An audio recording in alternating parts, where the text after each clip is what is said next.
महामृत्युंजय मंत्र की ख्याति महर्षि मार्कंडेय जी के ही कारण है, ये तो आप सभी जानते हैं। लेकिन क्या आप ये जानते हैं कि मार्कंडेय इतने महान ऋषि हैं कि उनकी उपस्थिति भगवान श्री राम के युग से पहले और उनके बाद महाभारत काल तक मिलती है। आज हम उन्हीं महान ऋषि मार्कंडेय जी से जुड़ी कुछ ऐसी रोचक जानकारियां आपको बताएंगे जिनके बारे में आप पहले से ही जानते होंगे। नमस्कार। महाभारत के अनुसार मार्कंडेय ने हजारों हजार युग के अंत में होने वाले अनेक महाप्रलय देखे हैं। इस महाकाव्य में इन महामुनि को अजर अमर कहा गया है। मार्कंडेय जी के चिरंजीवी बनने की कथा पद्म पुराण के उत्तरखंड में है, जिसके अनुसार मृकुंड मुनि ने अपनी पत्नी के साथ घोर तपस्या करके भगवान शिव को प्रसन्न किया। तब शिवजी ने मृकुंड से पूछा था कि उन्हें दीर्घ आयु वाला गुणहीन पुत्र चाहिए या अल्प आयु वाला गुणवान पुत्र। मृकुंड ऋषि ने गुणवान पुत्र की कामना की। भगवान शिव ने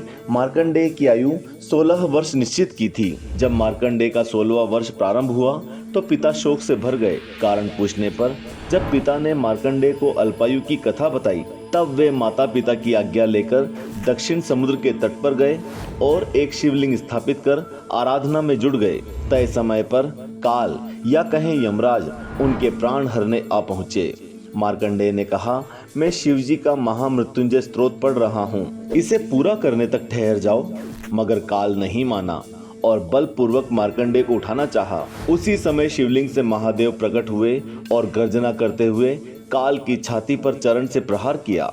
इसी घटना के बाद शिवजी का नाम कालांतक पड़ा, क्योंकि उन्होंने काल का अंत कर न केवल मार्कंडेय के प्राणों की रक्षा की, बल्कि उनकी भक्ति से प्रसन्न होकर उन्हें सदा सर्वदा के लिए काल मुक्त भी कर दिया। वैसे आपको एक रहस्य की बात और बता दें कि मार्कंडेय जी राम के बाराती भी बने थे। जी हाँ, आदि काव्य वाल्मीकि रामायण के अनुसार मार्कंडेय जी महाराज दशरथ के यज्ञ कराने वाले थे और भगवान श्री राम के विवाह में बाराती बनकर मिथिला गए थे। रामायण के बालकांड के अनुसार ऋषि वशिष्ठ, वामदेव, जाबाली, दीर्घजीवी मार्कंडेय जी और कात्यायन सभी ब्रह्मर्षि का रथ दशरथ के रथ के आगे आगे चलकर राम के विवाह में अयोध्या से मिथिला पहुंचा था। दशरथ की मृत्यु होने पर दूसरे दिन प्रातः काल राजसभा पहुंचकर इन्होंने ही वशिष्ठ को दूसरा राजा नियुक्त करने का परामर्श दिया था। श्री राम के आमंत्रण पर ये उनकी सभा में पधारे थे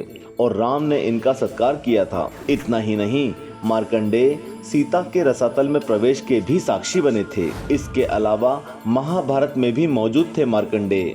जी हाँ, विश्व के सबसे बड़े महाकाव्य महाभारत में महामुनि मार्कंडेय कई जगह पर उपस्थित हैं। उन्होंने धृतराष्ट्र को त्रिपुरा आख्यान सुनाया तो भीष्म को श्री कृष्ण की कथा सुनाई थी। वे युधिष्ठिर की राज्यसभा में आए थे और भीष्म के शरण शय्याशायी होने पर अनेक ऋषि मुनियों के साथ उनके पास खड़े हुए थे। उन्होंने नचिकेता से शिव सहस्त्र नाम का उपदेश ग्रहण कर उसे उपमन्यु को दिया था। पांडवों के वनवास के समय वे उनसे 2 बार मिले थे। वन पर्व में 51 अध्यायों का एक समूचा उपपर्व मार्कंडेय जी को ही समर्पित है। इस अवसर पर कम्यक वन में पांडवों के पास उपस्थित स्वयं भगवान श्री कृष्ण ने मार्कंडेय जी का पूजन किया था। तब अर्जुन 5 वर्षों तक देवताओं के पास रहकर दिव्यास्त्र लेकर लौटे थे और श्री कृष्ण पत्नी सत्यभामा के साथ अर्जुन से मिलने कम्यक वन आए थे। तब मार्कंडेय जी ने कर्म फल सहित अनेक प्रश्नों पर जो उपदेश दिया, वो महाकाव्य की अनमोल धरोहर है। दूसरी बार मार्कंडेय पांडवों के पास तब पहुंचे थे जब वनवास के अंतिम दिनों में जयद्रथ ने द्रौपदी का हरण कर लिया था और युधिष्ठिर परम शोकाकुल थे। उस समय मार्कंडेय जी ने ही भगवान श्री राम और सावित्री की कथाएं सुनाकर युधिष्ठिर को धीरज बंधाया था। उन्होंने युधिष्ठिर से कहा था, श्री राम के कष्ट के सामने तुम्हारा कष्ट अणु मात्र भी नहीं है, फिर क्यों दुखी होते हो। मार्कंडेय इतने महिमावान हैं कि उनकी ख्याति उत्तर से दक्षिण तक फैली हुई है। देश में अनेक स्थानों पर मार्कंडेय के नाम से स्थान हैं और सभी को उनकी जन्म और तपस्थली माना जाता है। पुराणों में इनकी तपस्थली दक्षिण समुद्र का तट है, तो कुरुक्षेत्र में मार्कंडा नदी के पास भी मार्कंडेय धाम बना हुआ है। सच तो ये है कि मार्कंडेय का वास्तविक जन्म या तपस्थल अज्ञात है, लेकिन उनका व्यक्तित्व और कृतित्व सबको ज्ञात है। अपनी किशोरावस्था में जिस प्रकार शिव भक्ति कर उन्होंने चिरंजीवी जीवन पाया, उसका प्रतीक ये है कि भाव प्रबल हो तो पत्थर से भी परमात्मा प्रकट हो जाता है। अपने उपदेशों में हर युग में मार्कंडेय सिखाते हैं कि जो तन और मन से जितना अधिक सात्विक जीवन जीता है वही दीर्घायु और मृत्युंजयी होता है। यही मार्कंडेय के भी दीर्घायु होने का रहस्य है।